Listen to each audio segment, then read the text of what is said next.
Matematika Ekonomi Khusus Syariah. Saya akan menjawab soal UTS dari Ibu Sayu. Saya akan menjawab pertanyaan soal nomor 1, perbedaan antara ekonomi mikro Islam dan ekonomi mikro konvensional. Ekonomi mikro Islam menjelaskan dalam mengambil sebuah keputusan harus melalui batasan-batasan syariah sebagai variabel utama, sedangkan ekonomi konvensional tidak harus melalui batasan-batasan syariah sebagai variabel utama dan mengambil prinsipnya masing-masing, tidak harus mengikuti syariah. Jadi itu halal ataupun tidak tetap dihantam. Nomor 2, permasalahan ekonomi Islam versus permasalahan ekonomi konvensional. Ekonomi Islam, menurut Bakar As-Sadar bahwa sumber daya tidak terbatas dan melimpah.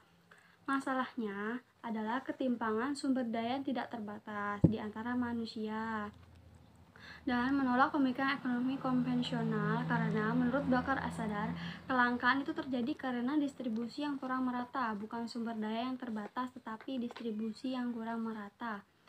Ekonomi konvensional, kelangkaan terjadi karena sumber daya yang terbatas sedangkan keinginan manusia tidak terbatas. Soal nomor 3, nilai universal dari Tauhid, Adl, Nubuwah, Khalafah, dan Ma'ad.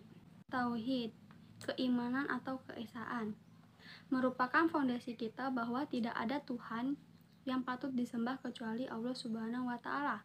Adl atau adil, Allah Maha Adil, tidak membeda-bedakan manusia dan tidak boleh mengejar keuntungan pribadi sedangkan ada orang lain yang dirugikan. Nubuwah atau kenabian, sebagai seorang pebisnis harus memiliki sifat seperti kenabian yaitu sidik, tablik, amanah, dan fatonah.